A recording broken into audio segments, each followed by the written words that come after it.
Hello students, मैं आशीष sir. Video बहुत important है। जो लोग पेट के एग्ज़ाम देना है, जिनको इस बार 2026 का पेट का जो नोटिफिकेशन आ चुका है और फॉर्म भरे जा रहे हैं, तो और अभी आयोग ने ये भी कर दिया है कि संभावित तिथि जो एग्ज़ाम की है वो अक्टूबर माह में ही होगी। तो ज़्यादा समय भी नहीं बचा है आपके पास। अगस्त का समय है, इधर जो 15-20 दिन अगस्त के बचे हैं, फिर सितंबर और अक्टूबर में जहां तक ख्याल है कि मिड अक्टूबर 15-20 अक्टूबर के बीच के आसपास में एग्जाम हो जाना है। तो 1-1.5 महीने का समय सही से बचा हुआ है तैयारी का। और इस समय में हम कैसे ज़्यादा से ज़्यादा स्कोर करें, क्योंकि ये स्कोर बहुत मायने रखता है आपके लिए कि आगे आने वाले जितने भी वैकेंसी आएंगी UPSSC के थ्रू, उसमें आप शॉर्टलिस्ट होते हो या नहीं होते हो। क्योंकि अभी देखिए रिसेंटली जो वैकेंसी आई थी, चाहे वो लेखपाल की हो चाहे लोअर PCS की हो, उसमें आपने देखा होगा कट ऑफ कितना हाई गया। तो जूनियर असिस्टेंट है, तो ये सारी वैकेंसीज जो हैं वो पेट के थ्रू ही आती हैं और उनमें शॉर्टलिस्ट होते हैं बाद में मार्क्स के आधार पर, जो आपका पेट में मार्क्स आता है।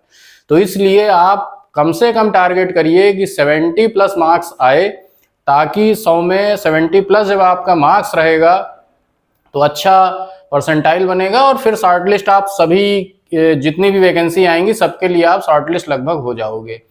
अब कैसे स्कोर बढ़ाएं इसमें, क्योंकि देखिए GS तो सभी लोग पढ़ रहे हैं, अच्छे से तैयारी कर रहे हैं, क्योंकि GS का पोर्शन 50 क्वेश्चंस का है। 100 में 50 क्वेश्चंस GS के ही आते हैं और वो तो सभी लोग पढ़ रहे हैं, क्योंकि उसका मटेरियल भी आसानी से अवेलेबल हो जाता है और उसमें आप आराम से जो है तैयार भी कर सकते हो। थोड़ा सा मेहनत करके, दिन रात मेहनत एक करके GS का पूरा सिलेबस तैयार कर सकते हो।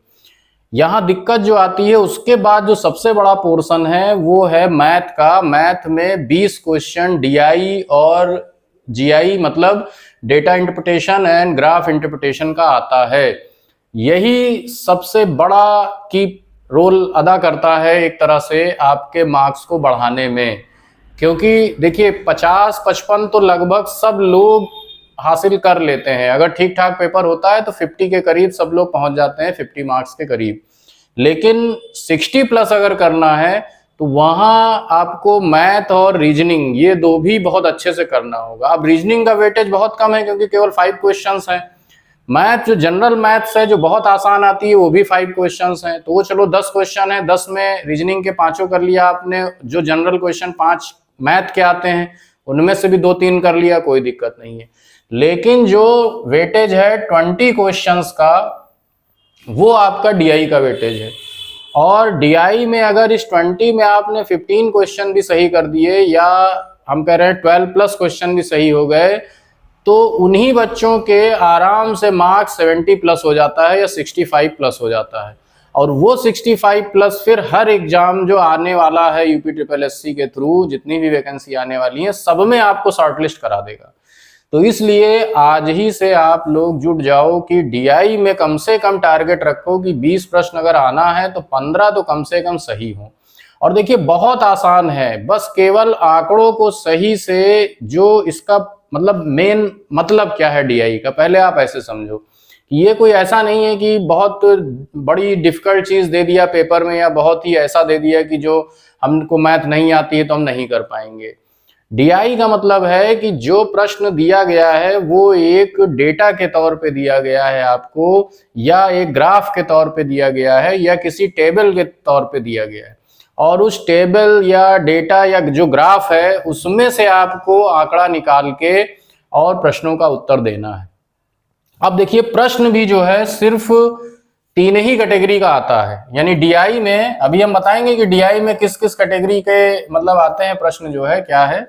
तो पहले देखिए जो क्वेश्चन है, वो क्वेश्चन का जो टाइप है, एक तो प्रतिशत के वृद्धि या फिर कमी से आएगा, यानी कि परसेंटेज ग्रोथ या परसेंटेज का जो कमी हुआ है उससे आएगा कि किसी वर्ष का किसी वर्ष से कितने प्रतिशत वृद्धि हुआ या कितने प्रतिशत कमी हुआ। या फिर सिंपल परसेंटेज में पूछ सकता है कि ये आंकड़ा इस आंकड़े का कितना प्रतिशत है या कितना नहीं है। यानी उसका मतलब है कि हमको जो मेन चैप्टर है वो प्रतिशत ध्यान देना है, क्योंकि 20 क्वेश्चन में भाई एक DI का आएगा, एक ग्राफ आएगा या एक टेबल आएगी, उसमें से 5 क्वेश्चन आएंगे। उन 5 क्वेश्चन में 3 आपको परसेंटेज के ही मिलेंगे, 3 या 2% के ही रहेंगे। फिर जो दूसरा क्वेश्चन आता है वो आता है अनुपात से संबंधित, और ये बहुत आसान है, रेशियो से संबंधित, ठीक है।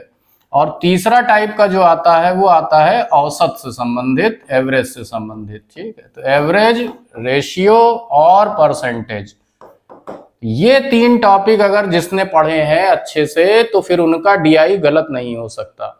हाँ, गलत तब होता है जब आंकड़ों को निकालने में जल्दबाजी हो जाए, क्योंकि देखिए 1% का सिंपल प्रश्न है, मान लो कोई भाषिक प्रश्न है, वर्बल प्रश्न है, उसमें उसी प्रश्न में डेटा दिया हुआ है, इसमें जो ग्राफ दिया है या जो टेबल दी हुई है उससे आपको आंकड़ा निकालना है। अगर आप आंकड़ा निकालने में हड़बड़ा गए या सही से आंकड़ा नहीं पढ़ पाए या फिर वो जो आंकड़े हैं, डेटा है, उनका सही से एनालिसिस नहीं कर पाए, तो फिर आपका डीआई क्वेश्चन सही नहीं होगा, चाहे जितना आपका प्रतिशत अच्छा हो, अनुपात अच्छा हो या औसत अच्छा हो। तो सबसे पहले हमको क्या करना है कि हमको पहले इन चैप्टर्स पर अपनी पकड़ बनानी है, क्योंकि ये चैप्टर आप जितना अच्छे से समझे रहोगे आपके डीआई के प्रश्न गलत होने की संभावना उतनी ही कम हो जाएगी। अब डीआई में या जीआई में कितने तरह की डीआई हो सकती है उसको समझते हैं। तो ये देखिए इन चैप्टर्स को अभी हम जब डीआई की क्लास आपकी लेंगे और कम से कम 15-20 क्लासेस में हम पूरा डीआई आपका कवर करा देंगे, तो इसलिए आप निश्चिंत रहो। अगर आपने सारी क्लासेस हमारी डीआई की देख ली तो आपको बहुत आराम से 20 क्वेश्चन जो डीआई के हैं, जैसे 4 ग्राफ आएंगे और हर ग्राफ में 5-5 क्वेश्चन रहता है, यानी 20 क्वेश्चंस हैं। तो वो पांचों में से अगर सारे के सारे ग्राफ का या सारे के सारे जो टेबल है उनका आपने अगर 4-4 भी सही कर लिया तो 16 क्वेश्चन तो ऐसे ही सही हो जाता है। तो वो बहुत आसान है, वो बहुत इजीली हम बताएंगे विधि क्या है, तरीका क्या है, ट्रिक क्या है, उसमें कैसे आंकड़ा जल्दी से देख के निकाला जाता है, ये सारी चीजें बताएंगे। लेकिन उससे पहले आप समझिए कि किस तरह का आता है। तो देखिए एक तो आता है टेबल में डेटा देता है।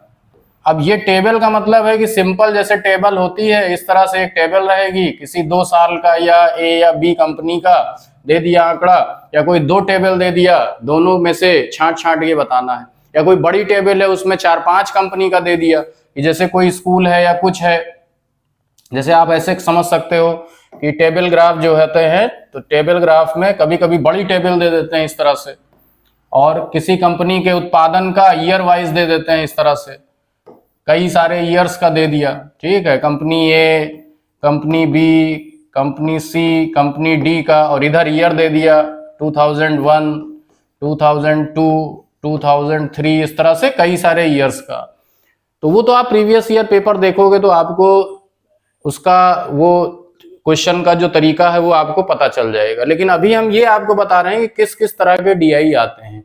अब यहाँ टेबल से ही केवल आंकड़ा उठाना है और क्वेश्चन जो करना है वो वही 3 टाइप का करना है जो अभी बताया, या तो प्रतिशत वृद्धि कमी पूछेगा, या फिर आपसे अनुपात पूछेगा, या फिर औसत पूछेगा।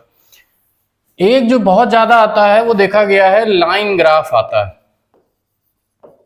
तो लाइन ग्राफ में क्या होता है, ये इस तरह से एक ग्राफ होता है और इस तरह से ये लाइन के रूप में दिया रहता है आंकड़े, और जो है इस तरह से आपका इधर कोई मेजरमेंट दिया रहेगा और इधर कोई मेजरमेंट दिया रहेगा, ईयर दे दिया या उत्पादन दे दिया इस तरह से। तो यहाँ भी वही है कि इनके जरिए जो है हम इन पॉइंट्स के जरिए आंकड़ों को निकालते हैं, क्योंकि इसमें सीधे सीधे आंकड़े नहीं होते हैं। यहाँ आपको इन पर जो लिखा हुआ है और इन पर जो लिखा हुआ है उनके माध्यम से आंकड़ों को निकाला जाता है। तो ये लाइन ग्राफ होता है।